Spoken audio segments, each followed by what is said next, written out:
सतगुरु में तेरी पतंग, सतगुरु में तेरी पतंग, हवा विच उड़ती जावांगी, हवा विच उड़ती जावांगी। सतगुरु मैं तेरी पतंग, हवा विच उड़ती जावांगी। जय गुरु जी। शुक्राना गुरु जी। गुरुरि ब्रह्मा गुरुरि विष्णु गुरुर्देवो महेश्वरा, गुरुरि साक्षात् पारिब्रह्म तस्मै श्री गुरुवे नमः। कर्पूरी गौरम करुणावतारम संसार सारम भुजगेन्द्रहारम, सदा वसन्तं हृदयारविन्दे भवं भवानी सहितं नमामि, भवं भवानी सहितं नमामि।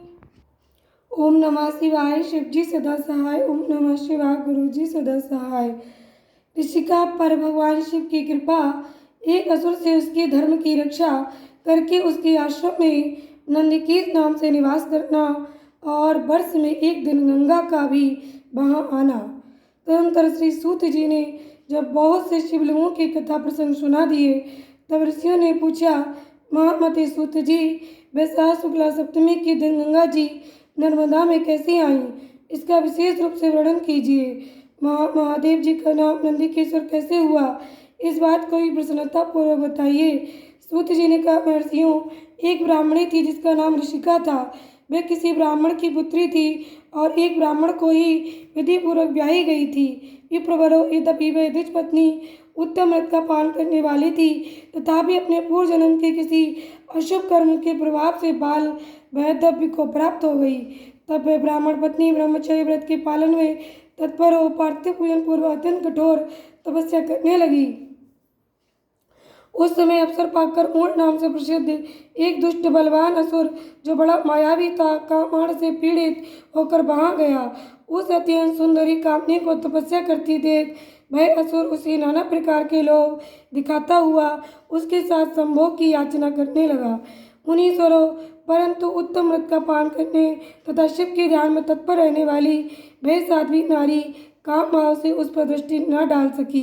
तपस्या में लगी हुई उस ब्राह्मणी ने उस असुर का सम्मान नहीं किया, क्योंकि वह अत्यंत तपोनिष्ठ और शिव ध्यान परायणा थी। उसी कृषांगी युवती से तिरस्कृत हो उस दैत्यराज ऊंट ने उसके ऊपर क्रोध प्रकट किया और फिर अपना विकट रूप उसे दिखाया।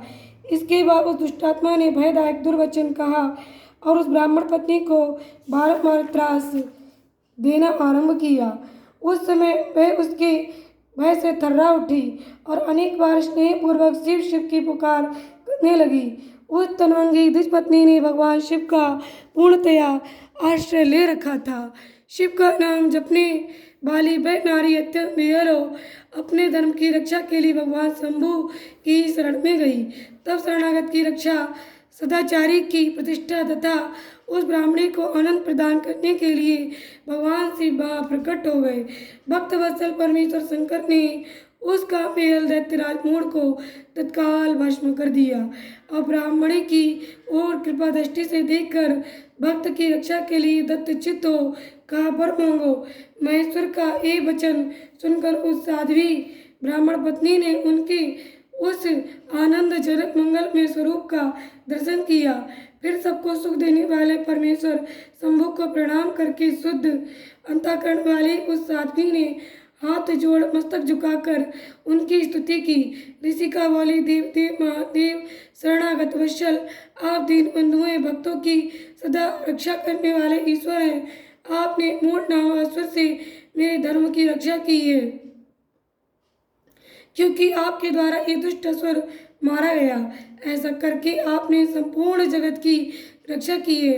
अब आप मुझे अपने चरणों की परम उत्तम एवं अनन्य भक्ति प्रदान कीजिए। नाथ, यही मेरे लिए वर है, इससे अधिक और क्या हो सकता है। प्रभु महेश्वर, मेरी दूसरी प्रार्थना भी सुनिए। आप लोगों के उपकार के लिए यहाँ सदा स्थित रहिए। महादेव जी ने कहा, ऋषिके, तुम सदाचारिणी और विशेषता मुझ में भक्ति रखने वाली हो। तुमने मुझसे जो जो वर मांगे हैं वे सब मैंने तुम्हें दे दिए। ब्राह्मणों, इसी बीच में श्री विष्णु और ब्रह्मा आदि देवता वहाँ भगवान शिव का आविर्भाव हुआ।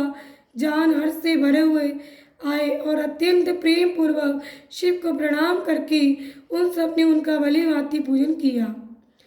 फिर शुद्ध हृदय से हाथ जोड़ मस्तक झुकाकर उनकी स्तुति भी की।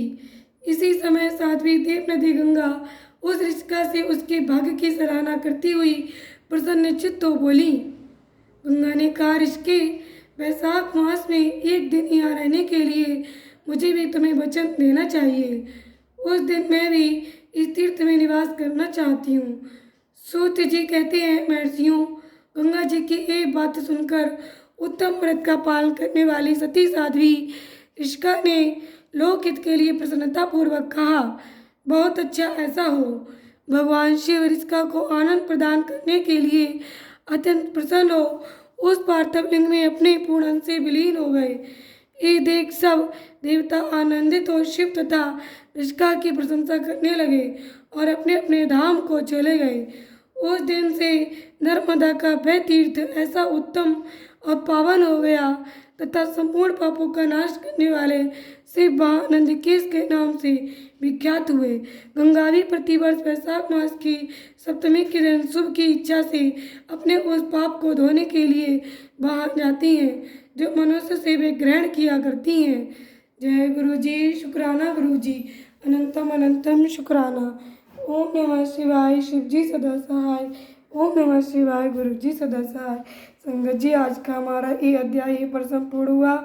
आपका परिवार सदस्य सुखी और समृद्ध रहे, ये मेरे गुरु जी से अरदास है।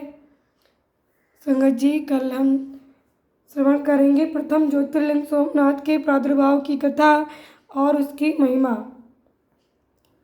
संगत जी, अगर आप चैनल पर नए हैं तो सब्सक्राइब कीजिए और सभी संगत परिवार के लिए शिव महापुराण की कथा शेयर कीजिए ताकि अधिक से अधिक संगत परिवार शिवा शिव मोटिवेशन चैनल से जुड़ सके और सभी परिवारों तक इस शिव महापुराण की कथा पहुँचे।